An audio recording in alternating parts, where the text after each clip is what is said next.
De plus en plus au cœur des débats, des conférences et rencontres à différents niveaux, l'agroécologie est proposée comme une des solutions pour soigner les systèmes agricoles et alimentaires mondiaux. Yalitia a été pour tous les participants depuis 5 éditions le rendez-vous pour parler agroécologie sous l'angle sciences, pratiques agricoles et politiques. Dans cet épisode, une partie de nos échanges avec le paysan africain à Daloa en Côte d'Ivoire à la 5e édition du Festival Yalitia pour parler de sa mission.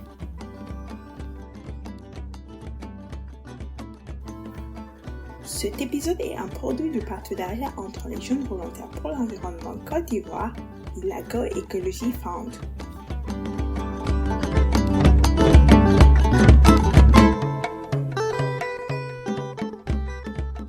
Bonjour Balkissa, je suis Abdulrazak Belemiégré, que beaucoup me connaissent sous le nom de paysan africain, tout simplement parce qu'on a envie bien de défendre et de protéger les paysans. Alors, je suis également expert paysan en agroécologie. Je suis coordinateur général d'une association dénommée Association Béonéré Agroécologie, en langue morée, qui signifie en français Avenir meilleur pour l'agroécologie, qui est une organisation à la base appuyée par Pierre Rabhi, lors de son séjour au Burkina Faso, et également qui était un passage quand même marquant, parce que c'était à l'époque de la Révolution où il parlait de 8000 forêts, 8000 compostières, 8000 villages. Donc, nous avons été inspirés, en tout cas, de ces pratiques agricoles et de ce passage. Donc, et moi, à la base également, je suis juriste, et qui s'est reconverti en juriste agroécologiste. Donc, pour promouvoir le droit des paysans, pour effectivement défendre les paysans et bien d'autres.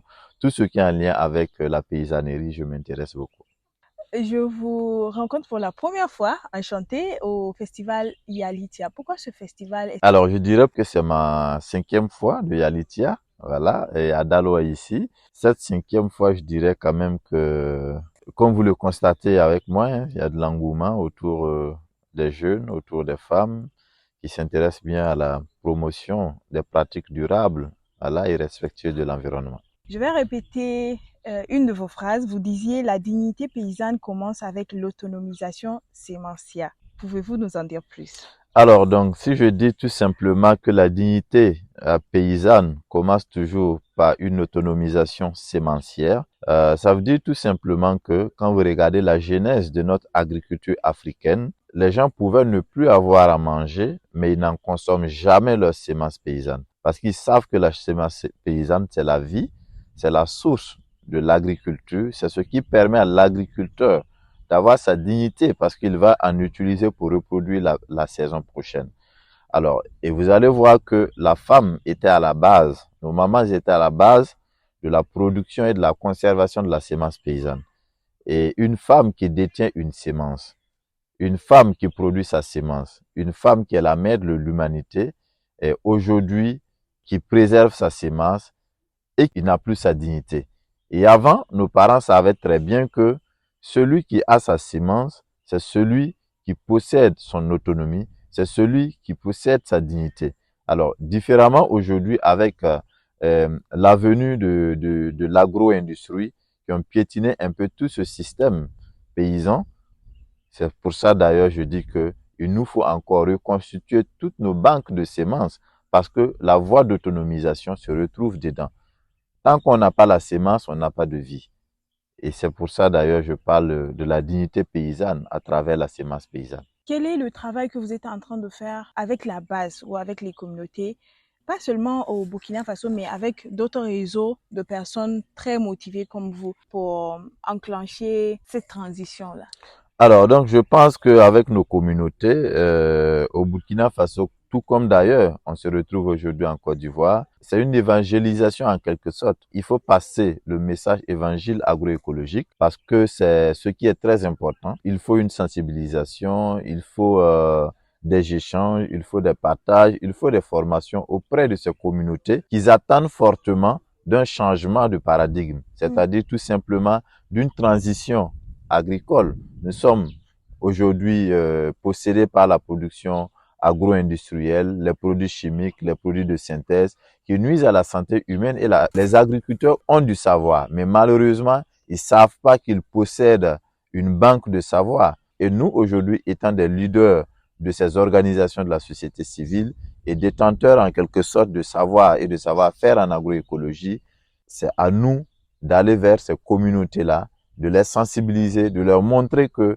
l'agroécologie est la voie actuelle d'une souveraineté alimentaire, d'une souveraineté paysanne. Et nous passons toujours par ces messages, par ces voies, par ces mécanismes en question pour permettre en tout cas nos paysans et nos paysannes qui puissent adopter de bonnes pratiques agricoles, de bonnes pratiques agroécologiques afin de pouvoir atteindre leur autonomie financière et leur autonomie sémencière en quelque sorte. Je ne connais pas la politique agricole ou alimentaire ou nutritionnelle du Burkina, mais comment les choses sont en train de changer sur les papiers? Alors, donc, je pense qu'à ce niveau, il faut dire tout simplement, les gens ont tendance à abandonner ce qu'ils ont pour prendre ce que les autres ont. Donc, c'est-à-dire que après la colonisation, beaucoup ont eu tendance vraiment à abandonner leur culture. Abandonner leur culture pour prendre la culture d'autrui. Et ça, c'est également, ça se remarque au niveau culturel, comme le comportement culturel également. Et moi, je dis que, effectivement, ce passage doit nous rappeler que les Africains doivent travailler de telle sorte à conserver leur patrimoine. Et les patrimoines de leur terroir, il y a les pratiques agricoles. On sait qu'il y a plus de 50 ans, par exemple, au Burkina Faso, ailleurs, avec les politiques de 8000 forêts, 8000 compostières, les gens ont produit pour se nourrir. Les gens ont atteint leur autosuffisance alimentaire, par exemple, si je prends le cas du Burkina Faso. Pourquoi aujourd'hui, nous n'arrivons plus, avec toute cette mécanisation agricole que nous avons, avec toutes ces utilisations à outrance de nos produits chimiques de synthèse? Alors, ça veut dire que nous avons laissé nos valeurs que nous avons pour posséder la valeur de trucs que nous ne maîtrisons pas. Nous sommes en agriculture familiale, nous sommes plus de 80% qui pratiquent l'agriculture. 80% de pratiquants d'agriculture, c'est différent de ceux qui sont 2% et qui ont assez de mécanisation. Où mettrons-nous ces 80% si nous adoptons l'autre politique agricole qui vient d'ailleurs? Donc moi, je pense qu'il faudrait repenser le système agricole africain. Il faut révolutionner ce système afin de permettre cette main-d'œuvre que nous avons, qui est 80%, qui sont agriculteurs, qui puissent produire pour se nourrir et le surplus peut être vendu ailleurs également. Il faut quand même enrichir les agriculteurs africains et éviter de produire en Afrique pour aller enrichir d'autres pays, par exemple d'autres continents. Donc vous constaterez également avec moi que la plupart des produits que nous consommons ici viennent d'ailleurs. Donc ça veut dire que nous sommes en train d'enrichir d'autres paysans qui ne sont pas nos paysans. Et la production de nos paysans sont rachetés à un prix très bas, très faible, qui n'enrichit pas nos agriculteurs. Donc je pense que avec tous ces mécanismes-là, on peut y arriver à rendre nos agriculteurs fiers et dignes et qu'ils aimeraient plus leur métier par rapport à ce que nous constatons actuellement. Par rapport à ce que nous constatons, d'ailleurs, je vais citer Pierre Rabhi, la nourriture aujourd'hui est tellement toxique que quand on se met à table, plutôt que de souhaiter bon appétit, on devrait se souhaiter bonne chance. Tout à fait. Pierre Rabhi l'a dit, il l'a vu depuis très longtemps.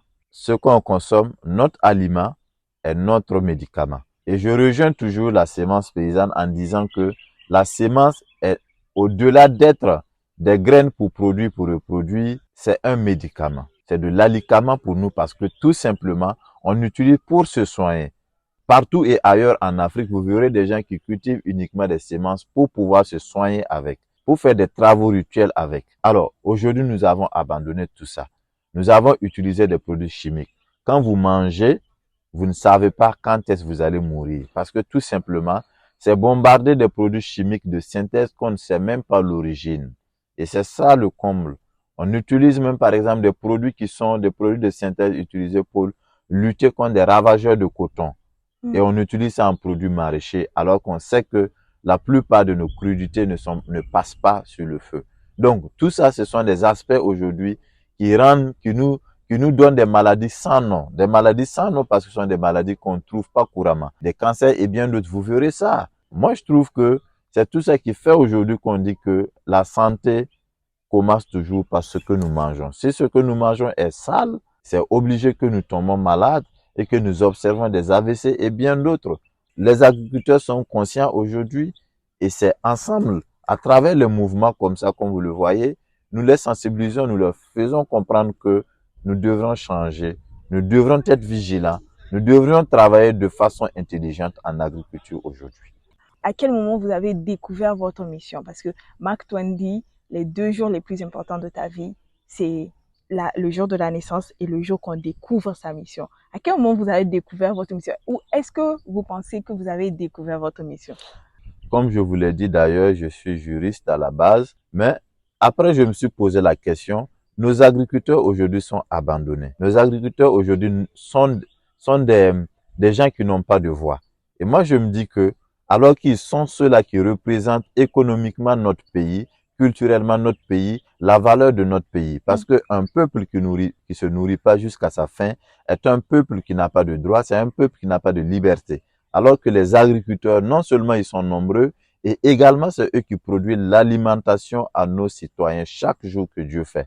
Alors, et moi je dis que aujourd'hui je change de voie tout simplement, je change de direction du droit à la terre pour montrer quand même ce que nos agriculteurs font, ce qu'on peut faire dans l'agriculture, défendre les agriculteurs, parce qu'ils sont les abandonnés en quelque sorte de nos pays, de nos dirigeants, ils sont pas écoutés. Et quand on prend tous ces aspects que j'ai vus très loin, en ayant l'esprit d'un visionnaire, j'ai trouvé ma voie en quelque sorte en disant à partir de ce jour, je décide et je reviens à la terre, il faut qu'on reconquille nos valeurs ensemble. Donc je pense que cet aspect de si j'ai déjà retrouvé mon chemin, je pense que le chemin a été retrouvé il y a plus de 13 ans d'aujourd'hui et nous continuons toujours parce que pour le moment nous n'avons pas vaincu, nous n'avons pas pu vaincre en tout cas ce fléau. Il y a encore à faire, il reste encore à faire. Un proverbe chinois dit, ce sont les plus riches à qui il manque le plus de choses. Quand vous parliez précédemment de pourcentage et tout ça, on se rend compte que le paysan, il a la culture, il a l'agriculture, il a la coutume, il a toutes ces choses-là à transmettre et on est en train de le bâillonner. Et Dieu merci, il y a des voix qui sont de plus en plus en train de se lever au Burkina Faso, au Niger, au Mali, en Côte d'Ivoire. Il y en a plein, il y a tellement de réseaux. Est-ce que vous avez un message particulier à l'endroit de la jeunesse africaine? Alors, je dirais que la jeunesse africaine est en quelque sorte le moteur du développement. La jeunesse africaine est une force pour le développement économique, social d'un continent. Et également, on constate que c'est en Afrique qu'on a une forte jeunesse, mais également que nos économies et que nos terres sont pauvres, que nous n'arrivons pas à nous autosuffire. Et cette force que cette jeunesse a, moi je dirais que non. Aujourd'hui, nous pouvons nourrir, et je suis sûr que dans les années 2050, la nourriture, presque la majorité de la nourriture du monde quittera en Afrique. Et ça, c'est certes. Et moi, j'invite cette jeunesse africaine à se donner de courage, à se donner de la détermination, afin de pouvoir montrer quand même que notre jeunesse est une jeunesse soudée, est une jeunesse unie, est une jeunesse qui peut quand même soulever des montagnes, comme on le dit, parce que tout simplement, l'unicité qu'on a, notre valeur culturelle qu'on a, peut nous permettre de pouvoir faire tout ce que nous avons besoin. Alors, nous avons assez de terres. Les gens disent qu'aujourd'hui, qu'en Afrique, on ne peut pas produire parce que les terres sont arides. Je suis d'accord, mais à la fois, il faut savoir que c'est le continent qui peut produire jusqu'à 4 saisons. Rares sont ces continents qui peuvent produire 4 saisons l'année. En Europe, vous verrez, là où il neige, on ne peut pas produire toute l'année comme on veut. C'est un acquis, c'est une opportunité pour nous d'avoir, malgré les terres qui sont arides, mais d'avoir un climat quand même qui est ambiant, qui peut nous permettre de produire toute l'année. Alors, il faudrait que les jeunes s'engagent, il faudrait que les jeunes sachent que l'agriculture est un métier. L'agriculture a toujours été un métier et nous pouvons porter ça fièrement, ce métier d'agriculteur, ce métier de paysan, pour valoriser en tout cas notre agriculture. Ailleurs, on l'a vu, pourquoi pas ici? Je pense que ce que nous sommes en train de faire à travers nos mouvements, il y a des mouvements d'agriculteurs, de jeunes réseaux agricoles qui sont au Niger, au Burkina, au Mali, partout en Afrique de l'Ouest, en Afrique de l'Est. Et nous faisons des voyages d'échange, de partage d'expériences, de savoir-faire en agriculture sur les bonnes pratiques agricoles. Vous verrez ce qu'on appelle l'entrepreneuriat vert. Les jeunes aujourd'hui s'incitent, ils s'engagent. Et vous verrez que ce sont des diplômés. Et une chose qui est très importante, que moi je demande toujours aux agriculteurs, instruisez vos enfants. Ce sont les futurs décideurs agricoles demain. Demain, ils vont dire quel est le mode agricole qu'ils veulent, quel est le type d'agriculture qu'ils veulent. Nous sommes sur la voie et nous allons y arriver parce que quelque chose est déjà fait. Les chiffres sont là. Beaucoup de choses sont en train d'être révolutionnées. Et je rappelle qu'au Burkina Faso actuellement, il y a l'offensive agricole. L'offensive agricole est portée par des jeunes, rien que des jeunes qui sont engagés, qui se sont engagés pour produire leur propre nourriture. Et je pense qu'ailleurs, ça se fait également. Et nous allons arriver. On ne peut pas avoir la liberté sans pour autant souffrir. La liberté a un prix. Elle a vraiment un prix. Je veux votre réflexion sur ce proverbe, s'il vous plaît. On avait il y a quelques minutes parlé de crocodile. C'est un proverbe africain que vous connaissez, je suis sûre. Le séjour dans l'eau ne transforme pas un tronc d'arbre en crocodile. Tant que nous avons passé dans l'obscurité, pour moi, ne nous empêchera pas un jour de voir la lumière. Et j'en suis sûr que le temps que nous avons passé dans l'eau, dans l'obscurité, et même été enchaîné par certaines personnes, le jour est arrivé, le temps est arrivé pour nous de prendre notre autonomie, de prendre notre indépendance agricole et bien d'autres aspects. Et c'est ce qui est en train d'être fait. Comment on peut en savoir plus sur le travail du paysan africain? Où est-ce qu'on peut vous voir? Où est-ce qu'on peut soutenir votre travail? Où est-ce qu'on peut apprendre surtout de vous? Alors donc, apprendre de nous, je pense qu'à tout moment, nous nous sommes donnés avec notre bâton de pèlerin de transmettre, de transitionner l'agroécologie partout. Et vous verrez que nous avons un centre de formation au Burkina Faso et plusieurs relais partout. Voilà, et à travers des îlots agroécologiques, à travers des micro-fermes de référence, à travers des champs témoins. Donc, et même par moment, certaines personnes qui sont en tout cas, qui ont la curiosité d'apprendre, auront des cours en ligne. Et bien d'autres, quand même, mécanismes qu'on a, on se déplace partout. Et voilà, il y a pas mal de choses qui sont faites. Il y a le site web qui est là, il y a la page Facebook qui est là. Et il y a plein de canaux quand même qui vous permettent d'apprendre, de regarder et de nous suivre. On pourrait avoir tous ces liens-là en dessous. Vous pourrez les avoir. D'accord, super. Merci pour les auditrices et auditeurs. Merci à vous, paysans africains. Merci beaucoup. À très bientôt. Merci, à très bientôt. Au Burkina, j'espère bien. Inch'Allah, au Burkina. Merci d'être resté jusqu'à la fin. Retrouvez toutes les informations en lien avec la mission du Paysan africain et du Festival Yalitia en description de ce numéro. Merci JVE Côte d'Ivoire. Merci à l'Agroécologie Fund. Et merci à vous de contribuer à cette mission en n'hésitant pas à partager cette conversation pour susciter le débat. Et que sais-je, pourquoi pas convertir une oreille non avertie. Portez-vous agroécologiquement bien. Au revoir.